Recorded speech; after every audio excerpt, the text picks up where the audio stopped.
I see nowadays I'm paranoid, hooded up, ducking out the way that the cameras point. Disgraced by the tabloids, cause they say we don't have a choice. But who are they to tell us what's fact from fiction? A rise in gas emissions, see rash decisions, malnutrition and maddie pictures. They say it will change when they catch the villains. Well, with Saddam it didn't. Still Bin Laden's hidden, it don't make a scrap of difference. The UN still dictate to the Palestinians. Tanks are driven and relieved of their ammunition. Bombs ain't bad for business. 17 years and now half of Iraq is missing. Do not be surprised by bombs in the pipeline. Watch when the time's right. You're gone bye-byes. Welcome to the zeitgeist. Modern day Einsteins. All seeing eye signs. Stay within the guidelines. The ID card ain't far from the microchips. They plan to implant inside your wrist. And what really are alliances are dominant nations. They're calling the council on foreign relations. Get used to the fact they got troops in Iraq, and they're gonna be there till they removed all the gas. The larger degrees have commander-in-chiefs and private militaries that are armed to the teeth. Men in white coats that shoot particle beams, annihilate any single target they please.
Ladies and gentlemen, David Icke. Thank you. Thank you very much. Thank you. Thank you. Thank you.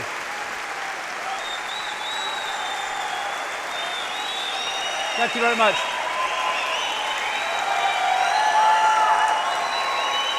Thank you. Thank you. Thank you very much. Well, what an amazing day, what an amazing event. We've got people here from India, Finland, Sweden, Canada, America, and all over Britain, and all that stuff. Iceland, yeah. And I'd like to thank everyone for coming. I'd like to thank all the crew who've made this possible, to JP and Sean. Thank you, and to Dave Elliott and all the crew that have made this possible. And also to Bill. Bill has come all the way from America. He's an American professional TV cameraman, and he's come over here to work on this event just because he believes in what we're trying to do. So thanks for Bill for coming. Thank you. And also in the audience, somewhere out there, because it all looks black to me, is a lady called Yava. Are you there, Yave? There, she's over there. Yeva used to travel with me back in the days when I used to arrive at an event. I'd put the chairs out. Yave would sit to take the tickets from people. She wouldn't take many tickets, you know, sometimes 8 or 9. They'd sit in the seats. I'd talk for hours, and then they'd leave, and I'd put the chairs out, and me and Yave would go and have a little chef or something, saying, "What's it all about, Yave? What's the point, Yave?" Well, this is the point. Because if you keep going and keep passionately moving forward for what you believe in, the tide or the sea does tend to open. It's when you think, "Oh, no, big problem, feel sorry for myself, I'm out of here." And on that very subject, before I start, 37 years ago this month, I met a lady called Linda, who has been my rock ever since, right to this day. She's the one that organized this event. And I stand on the stage and do the words, but she makes it possible by working her socks off day after day, week after week. And I'd just like to take this opportunity to acknowledge the fantastic work that she's done and the contribution she's made to my life, never mind to the work that we're trying to do. So thank you to Linda.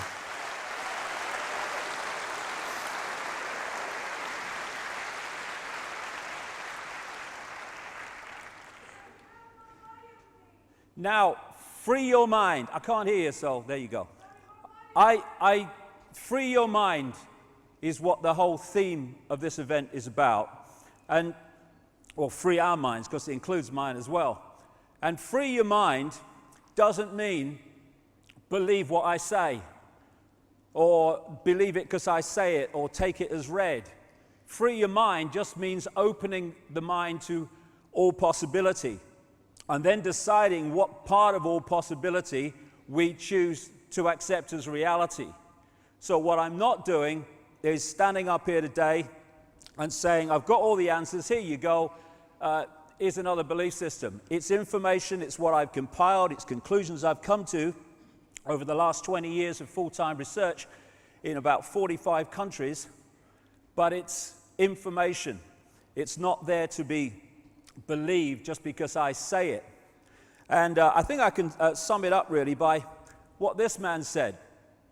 Wilhelm Reich, who was a philosopher and an inventor and what have you, and he said this: "Am I a spaceman? Do I belong to a new race on Earth bred by men from outer space in embraces with Earth women?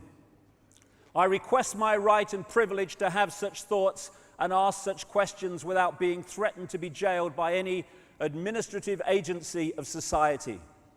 In the face of a rigid, doctrinaire, self-appointed, ready-to-kill hierarchy of scientific censorship, it appears foolish to publish such thoughts. Anyone malignant enough could do anything with them," and they did. Still, the right to be wrong has to be maintained. We should not fear to enter a forest because there are wildcats around in the trees. We should not yield our right to well-controlled speculation. It is certain questions entailed in such speculation which administrators of established knowledge fear. But in entering the cosmic age, we should certainly insist on the right to ask new, even silly questions, or apparently so, without being molested. 20 years ago, nearly, I decided I was going to take that right. And I'm going to continue to exercise that right to the day I leave this reality. Because if we don't defend or express our right to go into these areas that are beyond the norm, then we put ourselves in the prisons, the mind prisons, and therefore the physical prisons that those norms impose upon us. I would say this as well. This event today is not about demanding the right from authority to give us our freedom. My freedom all freedom is our natural and eternal right, not the gift of some dark suit or uniform to decide if it's going to give it to us or not.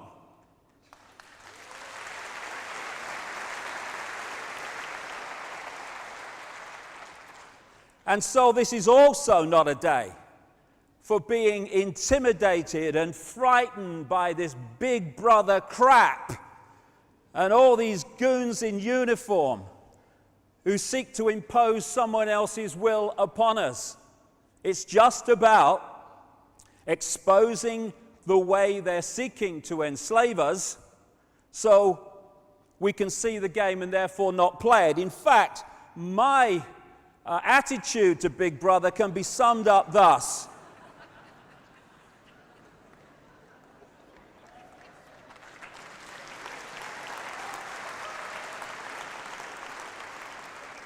Oh, Big Brother, oh my God. God, sod that for a lark. As Gandhi said, an error does not become truth by reason of multiplied propagation, nor does truth become error because nobody will see it. Put more simply, in his words again, even if you are in a minority of one, the truth is still the truth. And throughout history, we have seen small minorities of people who have pointed out flaws in the norm of belief, or at least questioned it, who've turned out to be so right that now with hindsight we go, how could anyone ever believe the earth was flat? Or that if you went far enough you would go off the edge. But people did, and it was the norm of the time. And we have norms now that are just as blatantly stupid, with not even the benefit of hindsight, the benefit of what we know now. This is today's flat earth. The fact that we live in the cutting edge of human evolution, the cutting edge of how far humanity has come, turning a planet of enormous beauty into a shite hole ain't the cutting edge of human evolution. We're also being asked to believe, as Orwell said, war is peace, freedom is slavery, ignorance is strength. And we are at the cutting edge of human understanding. As Michael Elner said, just look at us.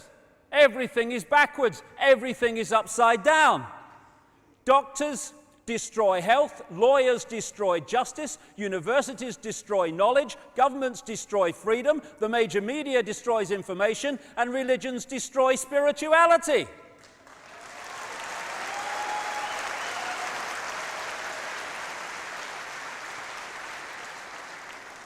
I think there's more to know here.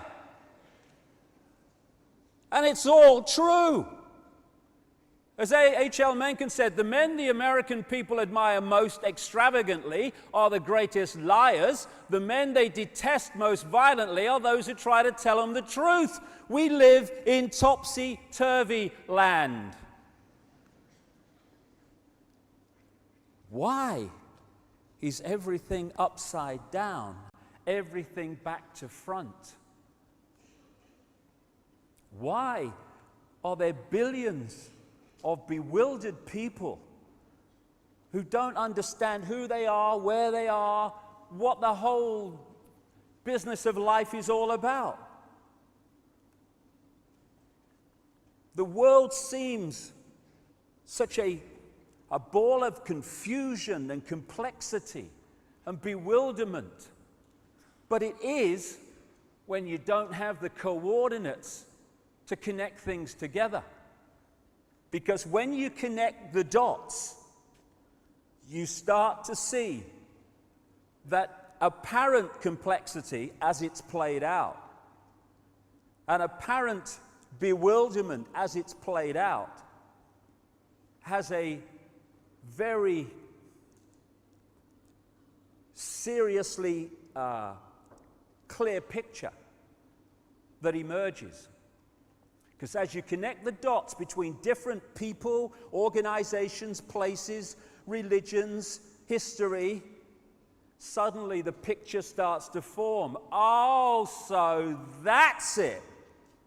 If you don't connect the dots, it's just a mass of what's all this about. When you connect the dots, you get the elephant in the living room.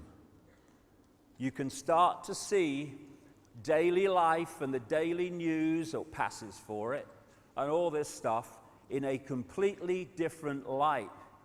And suddenly, what seemed to be incomprehensible starts to make clearer and clearer sense. And that picture, as the dots are connected, the debts too, it's all part of it, is that there are two prime realities that we are experiencing. We're experiencing the movie. That's the movie version of reality that we're given by the mainstream media, by what passes for education, and all the other sources of mainstream information, which explain away events in the world in a certain way. But behind that, it becomes clearer as the dots join up that there is another agenda behind that, which the movie is simply there as a cover story to obscure and hide. And the foundation of that cover story, or the foundation of that secret agenda, is to get billions of people on this planet to wear a mask and play out a false identity that they don't even know is false. You know, we can talk about banking scams and political scams and secret societies, and we should and we will later on as we go through this. But what those involved in the research of all this whole conspiracy stuff, I feel, need to appreciate is if that's as far as you go and no further, then you too are playing a kind of movie, because you are looking at how it's playing out instead of the real foundation from which this whole conspiracy is based.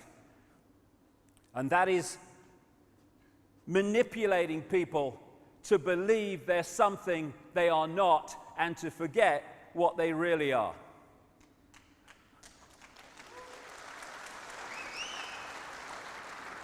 And what we really are is consciousness, infinite consciousness connected to all other consciousness, the seamless ocean of infinity. And we can move our point of observation around that consciousness and express and celebrate its uniqueness, but we are all of one infinite mind, one infinite consciousness. And the illusion of apartness is an experience of this reality, and its extensuation or accentuation by the manipulators is to get us to see ourselves and everything in terms of apartness instead of as a connected whole. This is symbolically, even more than symbolically, the situation that this whole conspiracy is designed to put us in a bubble of consciousness, which I call body consciousness, which is disconnected from its awareness of the full magnitude of what it is, to the point where it operates on a fraction of its true self and its infinite potential. So in that sense, you can get all that has been, is, and ever will be reading the frickin' sun and believing the date. That's how deeply disconnected we can get. For people watching this in other parts of the world, the Sun is a newspaper, and I use that word in its widest possible sense.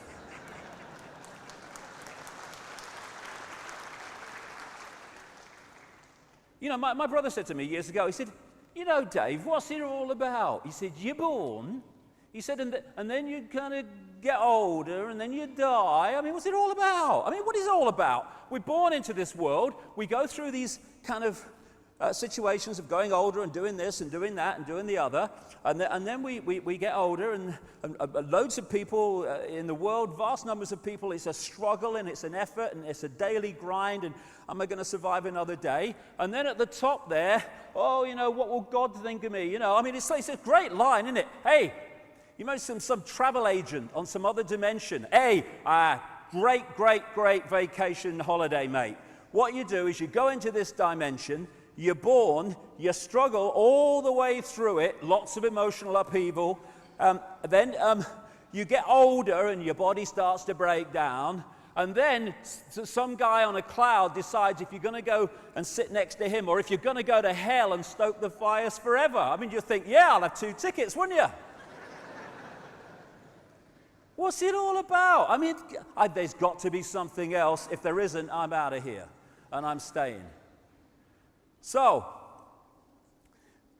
we are struggling to understand the world because we don't have the coordinates, which I'll come to.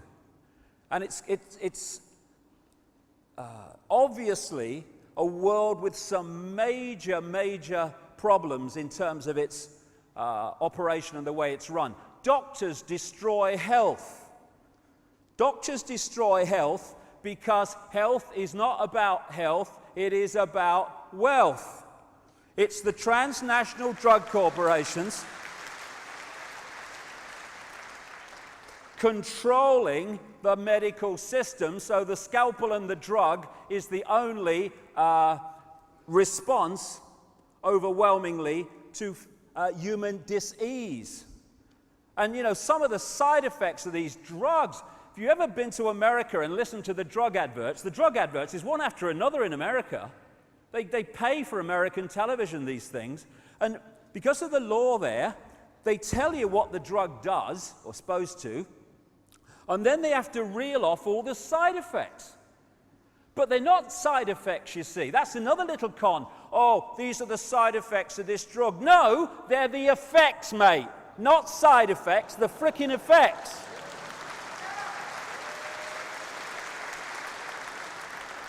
And I was watching one, this is a true story, last year. I was watching one, and it was for a form of Viagra, right? And it said, it told you what it was going to do, treat erectile dysfunction or bloody something. And then he starts reeling off breathlessly, trying to keep the money down, all these side effects. And this is not kidding you. He said at the end, and if you have an erection for more than 4 hours, consult your doctor immediately. Said it. And I'm sitting there watching the telly, and I'm thinking, what's he going to do?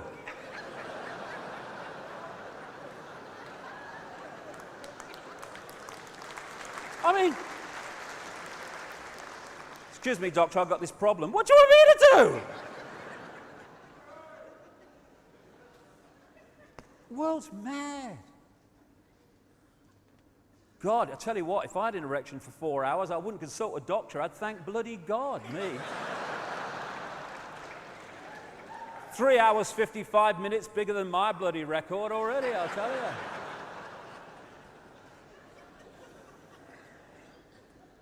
So Big Pharma runs the health industry, and it's not about health, and that's why doctors destroy knowledge. Doctors destroy health. Lawyers destroy justice. Of course they do, especially those that represent the state. And I love this one. When the state takes you to law, the people taking you to law have their legal bills paid by the people. The people who are being taken to law have to pay their own as well as the others. And then when someone wants to take the government on for something the government's done, the government defends itself with the money through the lawyers paid for by the people, and the person taking the government on has to pay their own as well as that. Universities destroy knowledge, of course. The one thing you don't want, if you want to create a centralized dictatorship, is a thinking, sharp-minded, open-minded, aware population that can see through your crap. So you sell them from cradle to grave the belief system you want. You just program their minds to see the world the way that suits your agenda. All over the world, we must have education. Yes, let's try it. Let's have some education instead of indoctrination of a belief system. Governments destroy freedom. Of course they do. I mean, governments are not there. Let's get this sorted out. Governments are not there to serve the people are there to serve the government and the forces that control the government. That's the relationship, and we need to understand that. You've got the dark suits who orchestrate, front up this political agenda for the Orwellian state, and they come from certain bloodlines, which I'll come to, and these people are such frontmen. You can have an idiot in power as President of the United States. It doesn't matter because he ain't calling the shots. He's just signing the legislation into law. So much so that when he's doing press conferences, he's got this wire in his bloody ear telling him what to bloody say if he gets in trouble, which is most of the time. And this world is at the cutting edge of evolution. Mr. President, okay, that's good. Okay, now what we're going to do, Mr. President, we're going to have the big finish, the big Churchillian finish. Okay, go. Our enemies are innovative and resourceful, and so are we. They never stop thinking about new ways to harm our country and our people, and neither do we.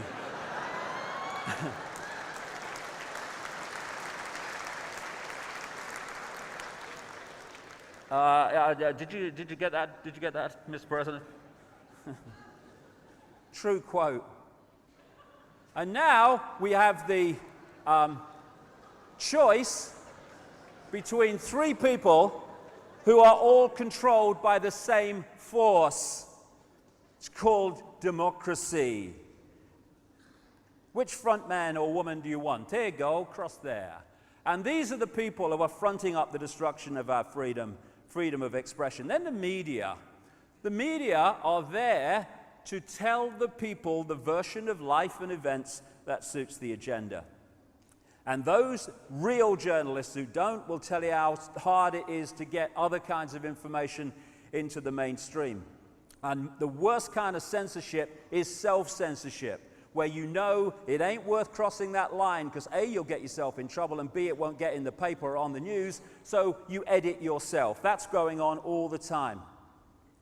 Religions destroy spirituality. Get into this in the second half. All the religions come from basically the same source, and they're worshipping the same gods that the secret societies worship.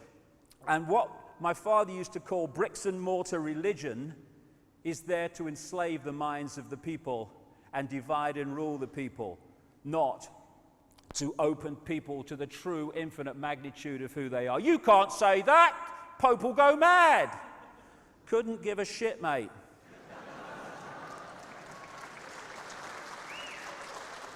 It's a mad, mad, mad, mad, mad, mad world which is sold to us as sanity and rational. And it's held together by what my friend Mike Lambert, who's in the audience today, calls repeaters. People just repeat facts because they've heard them from someone else, and then it becomes conventional wisdom, conventional knowledge, and everyone believes it. As Oscar Wilde said, most people are other people. Their thoughts are someone else's opinions, their lives are mimicry, their passions are quotation. And Mark Twain, I love this one, in religion and politics, people's beliefs and convictions are in almost every case gotten at second hand, without examination from authorities who have not themselves examined the questions at issue, but have taken them at second hand from other non-examiners whose opinions about them were not worth a brass farthing. There you have where the conventional knowledge, wisdom, this is how it is, mate, comes from. It's a war on the human mind and human perception so we see the world and ourselves in ways that allow this conspiracy to go on. And also, society is structured to keep us busy, busy, busy, moving, moving, moving. Oh, mortgage. Oh, my God, rent. Oh, my God, job. Oh, my God, what's happening? Oh, it's a credit crunch. Oh, my God, food prices. So no one goes, oh, so that's what's going on, because you're too busy trying to survive. That's the idea. And it starts with the kids now, younger and younger. Oh, you've got to pass this exam. You've got to pass this exam. Oh, my God, what will happen? Oh, you've got to get good grades. Oh, my. Hey, have some bloody fun. Have a bloody laugh, mate. We should have happy lessons. What makes you happy? Okay, we're going to do that today. What makes you fulfilled? What makes you feel good about yourself? We're going to do that today. No, algebra. Algebra. What the bloody hell is all that about?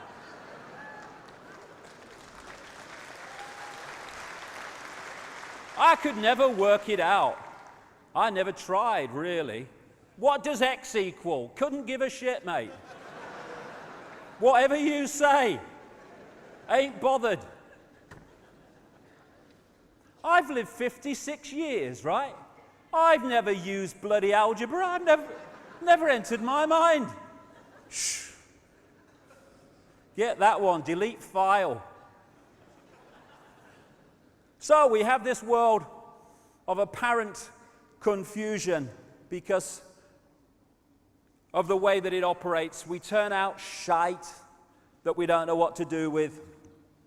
We reach a level where we can create amazing technology, and we use that technology to pepper bomb cities full of civilians. And you know, we've at the cutting edge of evolution. We can kill more people in one go than ever before. Hey! Isn't it great to be human? And this is what we do in the name of freedom. We think it's okay for children to sign their names on bombs which end up on children just like them in the Lebanon. But we don't want to talk about that. Hey, here's a game show. Watch this. Shut up. Hey, honey, quick. She's going for the car. Quicker the bloody better, I say. People around the world get bigger while people die because they've not enough to eat. Massive amounts of food available, thrown away, while others, I've seen this live once, it's unbelievable.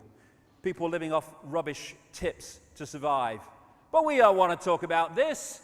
Oh, no. Hey, quick, honey. There's a picture of Paris Hilton naked in the back of a car. Quick. Was that the car that lady just went for? Watch this. Shut up. Don't let's talk about this and get all moral about it. Let's talk about Janet Jackson's breast at the Super Bowl. Hey, the moral fiber of America is collapsing. Oh, no, that's the moral. This is fighting for peace. This is just collateral damage. Don't worry about it. As Gandhi said, what difference does it make to the dead, to the orphans and the homeless, whether the mad destruction is wrought under the name of totalitarianism or the holy name of liberty or democracy? None whatsoever. They're all tyrannies when they do that. Then we have the money. What you do is you go to the bank and you borrow money that has never, does not, and will never exist, called credit, and then you mortgage your house to it, you mortgage your car to it, your land to it, your business to it, and if you don't pay back money that doesn't exist, called credit, then the people that have lent you that non-existent money get your car and your business and your house. Yes, that makes sense. And this money scam, where they get us into debt by borrowing money that has never, does not, will never exist, is in the very DNA of society. It controls choice, controls maneuverability, or if we allow it to, controls society. And who controls money? Controls society. Who controls money? A tiny few people, as we'll see. But we don't want to talk about that. Hey, honey, quick, on the Jerry Springer Show, this man's going to hit his girlfriend. Quick. Watch this. Shut up. Then there's the new religion of celebrityism. Go to the supermarket. Yay, get on with your life. There's the goddess. And then, if you want to know what's going on in the world, that's no problem, because these people will tell you everything that the people that control and own their industry think is fit for you to know, so you'll believe and see the world the way they want you to see it. It's called the news. And then be afraid. It's a world in which we must be afraid all the time. Must be afraid of not having enough money, afraid of what's going to happen in all areas of our lives, afraid of the future, afraid, survive, we must survive, or we must always be in a state of fearing not surviving. It's a crazy, crazy world. But why?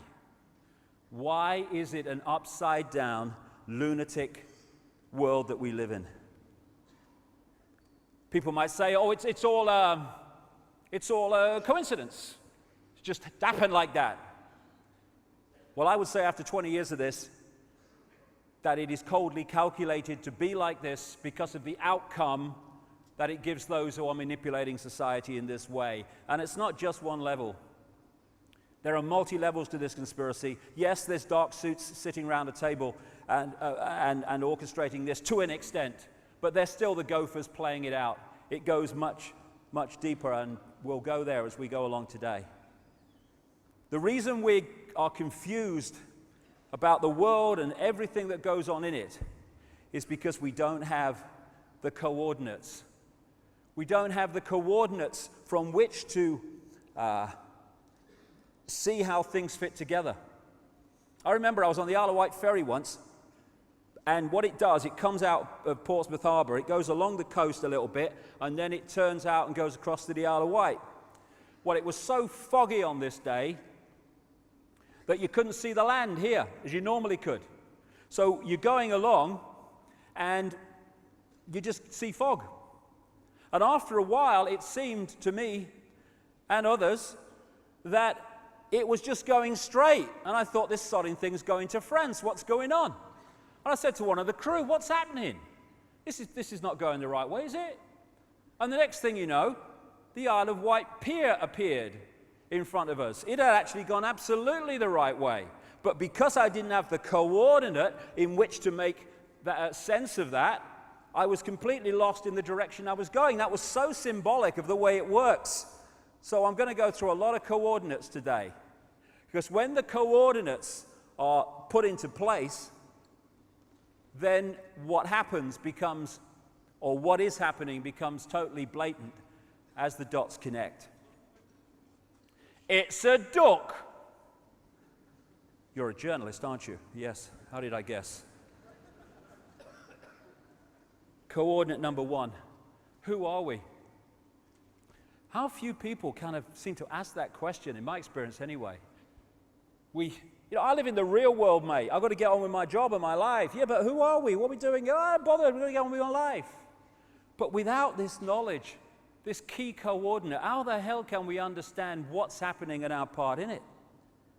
Coordinate number one, we are consciousness. We are not the body we think we are. And the idea is to put us in these eggshells of consciousness, and it's a doddle if we don't hold on to an understanding or have an understanding of who we really are and the magnitude of it. Just a quote from one of my books, only when we know who we are can we know freedom, of course. Unless we know the nature of reality and who we are and our part in it, how can we understand the world if we don't understand the reality that is the world? No wonder we're bloody confused. What is reality? How about that question? Oh no, that's just for scientists, it's not for you. Watch the football. Nazi propaganda minister, Goebbels. It thus becomes vitally important for the state to use all of its powers to repress dissent, for the truth is the mortal enemy of the lie, and thus, by extension, the truth becomes the greatest enemy of the state.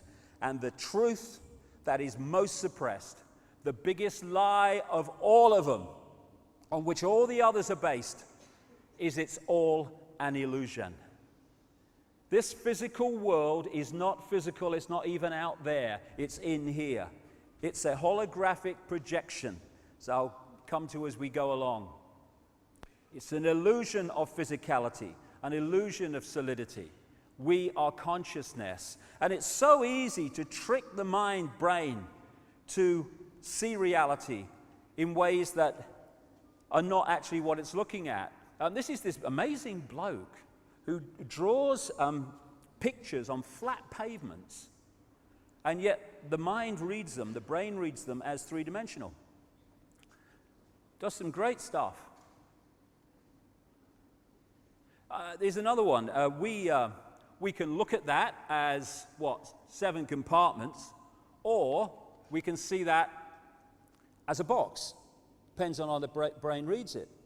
These color reds are both the same, but because of their interaction and placement with other colors, they look totally different because the brain reads them differently. We are decoding reality, and how we decode it decides the reality we experience. Major, major point we need to understand. Einstein, reality is an illusion, albeit a persistent one. Why it's a persistent one we'll come to before we finish this first section. But reality is an illusion, and we need to understand that. We think that we are physical bodies, and that's who we are. I'm Ethel Jones, Charlie Smith, I'm a taxi driver, I'm a doctor, whatever. No, no! They are what we are experiencing. They're not who we are. There are many multiple levels to us. This is just one that allows us to experience this reality. If I want to pick that up, my consciousness could not pick that up because it's vibrating too quickly. It's not in sync in the frequency range of that, so I couldn't do it. I take on this outer shell that operates within the frequency range that I want to experience. Now I can interact with it. Simple as that. We are consciousness working through a physical body. All life is consciousness and energy, animating holographic forms, including plants, everything. We are consciousness. I was in the bath the other day, playing with me duck or something, and I got this picture in my mind, real clear, and my great friend Neil Haig, a brilliant artist, and anytime you see a picture with this style throughout this next 7 hours, it's from Neil. He's out the front there if you want to talk to him. And he painted this for me when I told him what I saw. And basically it's this. This is consciousness, symbolically, that infinite consciousness that we are. And I saw an eye appear in the consciousness there, and out of it came this telescope. And it was looking into this world that we're experiencing. And as the telescope appeared, so it morphed into a human body. And that's what the body is. It's a telescope that allows consciousness to experience this reality of apparent division, and have the experience of that. But we've got trapped in the belief that that is the totality of who we are. Consciousness and the body interact during an experience here, but the body is not who we are. It's interesting, this energy field we call the aura, whatever, you have energy coming down through the top of the head and out and going the other way, and it's like an electrical burst of energy going through the body, which throws out this electromagnetic field that we call the aura. And interestingly, when you do the same with electric wire, you put a current through the wire, it throws out an electromagnetic field. And in the same way that this happens to us, so it happens to the earth, because everything is a reflection of everything else and works in basically the same way. And this combination of the genetics of the body and the electromagnetic field I call body consciousness. And we have a choice of connecting that body consciousness level of our experience to the great infinite all that is, in which case we will have access to a massively expanded level of awareness and perception and be able to see through what we can't see when we're stuck in the body reality. Or, and that's what this is basically, this eggshell I talk about, it is the body consciousness, the auric field working directly through the body. And if we get isolated in that, then our level of reality perception and what we can perceive and expand our mind to understand is massively suppressed. And this is the situation that we face in this world. People who are infinite consciousness operating at the level of body consciousness. And that's exactly where the manipulators want us. Because if we are not connecting out there and getting our insight, inspiration, intuitive knowing from out there, then where do we look to get a fix on who we are and what's happening in the world? We look that way, through the ears and the eyes. And who's controlling that information? Those that control the media, education, etc. Gotcha.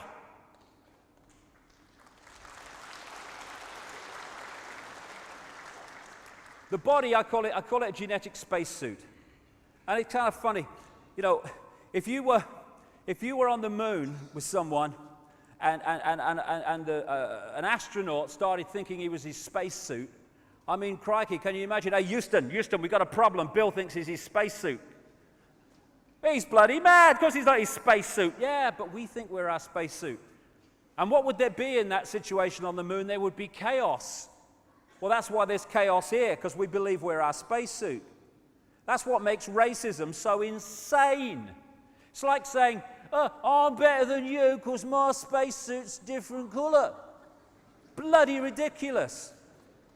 But the cutting edge of human knowledge, so why should I complain? We are consciousness working through the body. Now, I got a real amazing feeling for this. About 2 years ago, just before I last spoke here, when my mother died, Barbara, and I went along to the funeral, obviously, and my brother had organized it, and he said to me, do you want to come and see your mum while in the mortuary or at the funeral parlor? And my immediate reaction was, no, I remember her as she was, because it's just a body anyway. But something said, no, go. And for some reason in my life, I've never come across, the first time I've seen a dead body was my mother. And I turn up, and I walk in this room, and there's this body in this coffin, this open coffin. And I know it sounds ridiculous, but it was dead. There was no bloody life there whatsoever. Dead, unbelievably dead, took me aback dead. And next to it was this picture, which my brother had blown up, which was going to go and be used in the funeral, which it was. And there was my mother's absolutely dead body, and there was this picture of my mother absolutely full of life, full of energy, full of sparkle.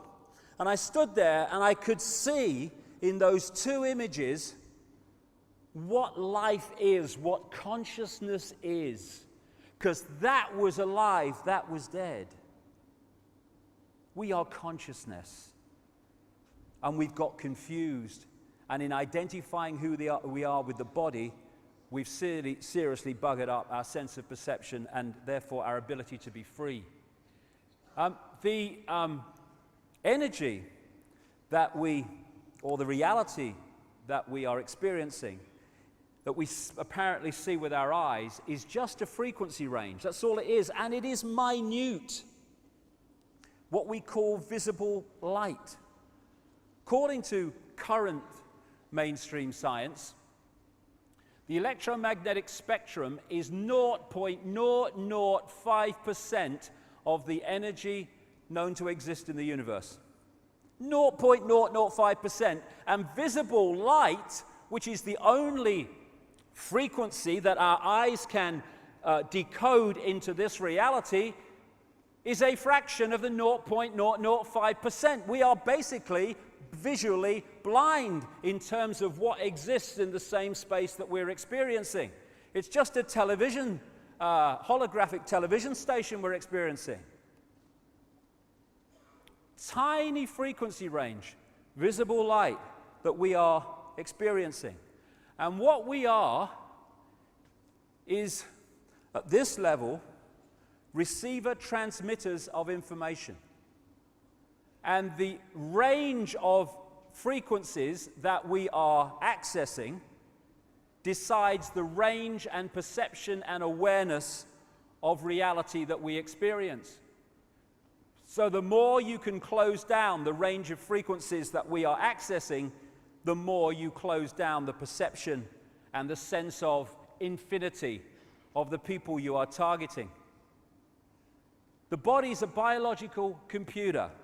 Biological in the sense that, unlike a desktop computer, it has the ability to an extent to think for itself and work things out for itself. That's what we call evolution on a physical level. The computer is constantly receiving information, vibrational information from its environment, and it is reacting to that.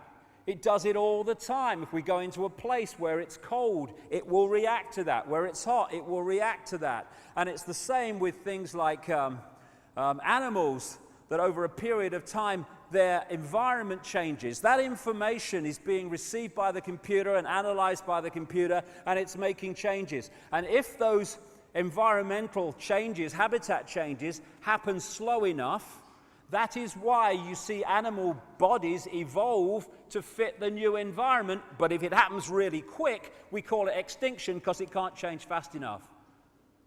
It's a computer working.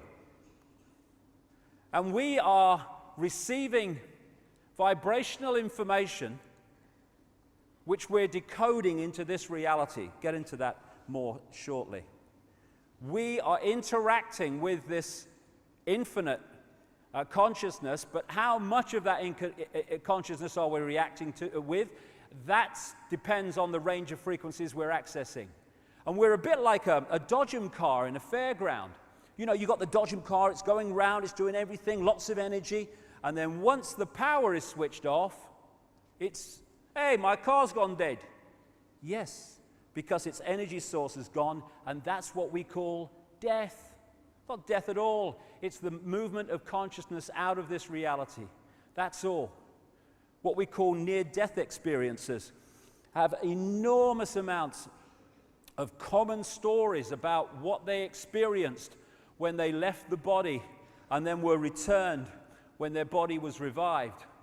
Stories that support massively what I'm saying here today about the fact that we are consciousness and the body's just a vehicle.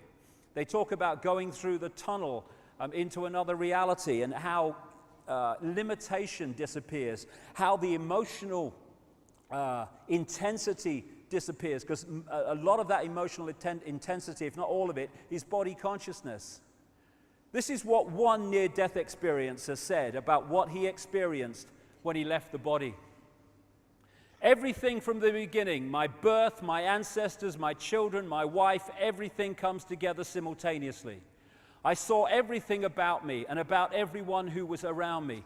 I saw everything they were thinking now, what they thought then, what was happening before, what was happening now. There is no time, there is no sequence of events, no such thing as limitation, of distance, of period, of time, of place. I could be anywhere I wanted to be simultaneously. That is who we are, and we need to remember it so we can sort this place out.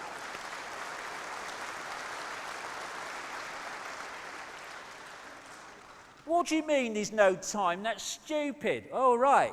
So, manufactured time is on my wrist.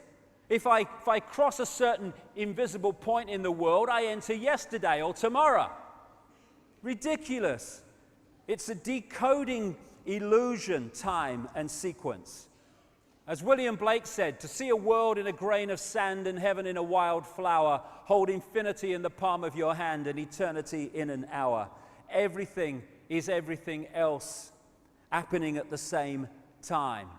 It's a decoding process. If you are watching a film, movie on a DVD on the telly, where you are in the movie, you think is the present. The scenes in the movie you've just left or watched is your past, and the scenes you've not seen yet are your future. But all of them still exist in the same moment that you're experiencing what you perceive to be the present. And if you run back, bingo, you're in the past. You run forward, you're in the future. No, you're in the same now. As H.M. Tomlinson said, we see things not as they are, but as we are, because as we are decides how we decode reality. And this conspiracy might play out as banking scams and political scams. Yes, it does, and we should know that.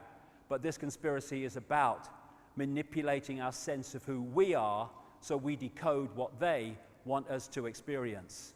And what that perception is one of division, apartness, because that creates the fault lines through which they can divide and rule us when we are oneness, all connected at different points of perception and observation within that whole, therefore expressing glorious diversity, but still connected. And that's the point, you know. I understand it. When you're talking about oneness, people think that it's like everyone therefore becomes one clone blob, like this. I'm oneness, and also am I, oh yeah. What is oneness? What is this oneness I'm talking about? It is all possibility. That's what it is. It is everything that has, is, or ever will be there to be experienced. So there is no contradiction between being in a point of awareness of the connectedness of everything and at the same time celebrating and expressing your glorious diversity and uniqueness of perception. Indeed, the uniqueness of our expressing of our lives is honoring, if you like, the oneness that is all, because it's all possibility. What you get, ironically, when you disconnect from that into that, is you get a situation where you do get people who are, you know, I'm not oneness, neither am I, I'm not oneness. You do get uniformity, because people start operating on the same tiny range of frequencies, and therefore they start acting and seeing the world the same. Everyone thinks the same, everyone's tuning to the same bloody station. That's why we think when we experience the world, and understandably it seems like that, and the way we decode it, that the world is out there, that the summit's out there. In fact, it's just a projection.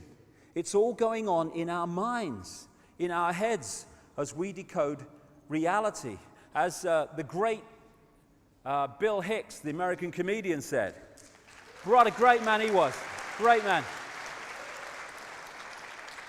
All matter is merely energy condensed to a slow vibration. We're all one consciousness experiencing itself subjectively. There's no such thing as death. Life is only a dream, and we are the imagination of ourselves. And that's the foundation of the conspiracy, manipulating our imagination of ourselves. Infinite love is the only truth. The existence of an infinite consciousness is the only truth. Everything else is illusion. Everything else is the imagination of that consciousness made manifest and experienced. This is who we are. This is what we think we are. We think we're the body that we see in the mirror. Humans are a software program.